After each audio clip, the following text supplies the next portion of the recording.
La Servante écarlate, c'est un livre qui a été adapté en série. Je pense que c'est une super idée pour quelqu'un qui veut quitter un peu la série, mais qui retrouve quand même un univers qu'il connaît, quoi. Je sais pas, commencer avec les classiques, quelque chose de moderne parce que finalement c'est ce qui nous plaît le plus. Donc un livre de Delphine de Vigan, moi j'ai adoré, donc voilà.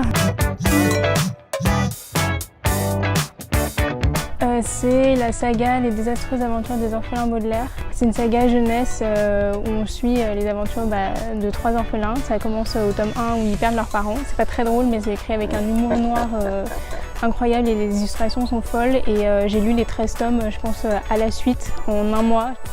C'était en 6e, j'avais une prof qui était fantastique et qui nous avait fait lire, c'était La prophétie des grenouilles. Et en fait, elle nous l'a hyper bien expliqué et j'ai accroché et après elle nous a parlé de littérature. J'ai lu Harry Potter quand j'avais 7 ans. Pendant toute ma primaire, j'ai lu que Harry Potter en boucle. Je les ai lus 7 fois chacun et je lisais que ça. Et en fait, je me suis rendu compte que j'aimais pas lire que Harry Potter, j'aimais juste bien lire. Je pense que bizarrement, je serais Madame Bovary, parce que j'ai ce côté rêveur. Bon, j'espère que je finirai pas comme elle, mais ouais, Madame Bovary, je pense, malheureusement. J'aime bien le personnage de Bellamy, mais c'est pas le personnage le plus sympa du monde, mais Bellamy, je trouve que c'est un personnage qui se bat contre son narrateur, et je trouve ça hyper intéressant. Et puis il réussit dans la vie aussi, et ça donne envie aussi. J'ai trop peur. Ça fout la pression.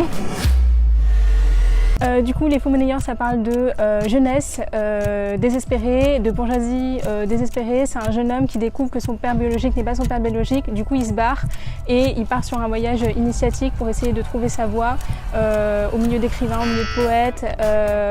Il vit des histoires amoureuses qui tournent mal et c'est un livre qui est hyper contemporain même aujourd'hui. Voilà.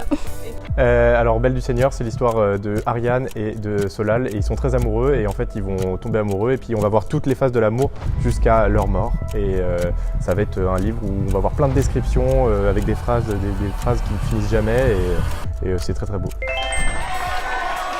Oui.